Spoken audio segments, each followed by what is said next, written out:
Bonjour Ren Feder. Bonjour Steve. Et merci d'être avec nous cet après-midi. Vous êtes le porte-parole de l'ambassade d'Israël à Paris. Israël, comme sans doute tous nos auditeurs, attendent la prochaine libération de 3 otages demain. 3 otages supplémentaires seront libérés par le Hamas samedi. C'est un soulagement immense de les voir revenir au fur et à mesure des jours dans la société israélienne. Tout à fait. Et c'est quelque chose qui donne beaucoup d'espoir pour nous et avoir nos otages libérés. Et le prix est immense, mais en même temps, et comme c'était notre but de cette guerre, un de 3 buts le plus important de cette guerre, nous sommes ravis de leur accueillir chez nous.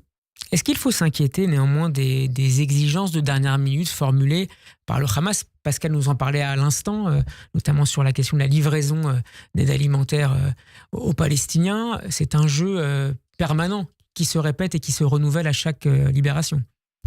Fin de jour, fin compte, c'est une organisation terroriste avec laquelle on doit trouver des solutions pour libérer nos otages.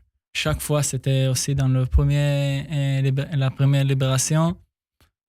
Chaque fois, il y a ces jeux, mais fin de jour, le Hamas a compris et pour ça, il a été d'accord de faire cet accord, qu'il ne peut pas continuer avec cette guerre, il ne peut pas gagner, entre guillemets, contre l'armée israélienne. Tous nos auditeurs, et on le voit encore aujourd'hui sur le live YouTube, s'interroge notamment sur le sort de la famille Bibas, qui a incarné, parmi d'autres, c'est vrai, cette capture et ce temps d'otage dans la bande de Gaza. Qu'est-ce qu'on peut en dire ? Est-ce qu'on peut garder une forme d'espoir alors qu'ils n'ont pas été libérés dans les 2 ou 3 premières phases depuis l'accord ?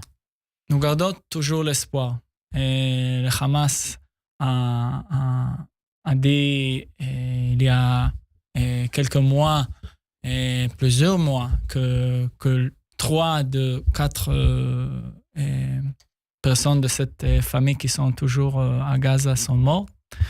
Et la famille a appelé tout le monde de rencontrer l'histoire de cette famille. Et aujourd'hui, on a toujours l'espoir, on attend leur libération le plus vite possible. Un mot sur la proposition de Donald Trump de mettre sur pied une migration volontaire des Palestiniens de Gaza vers notamment les États voisins que sont l'Égypte et la Jordanie. Ça vous semble une piste crédible, envisageable ?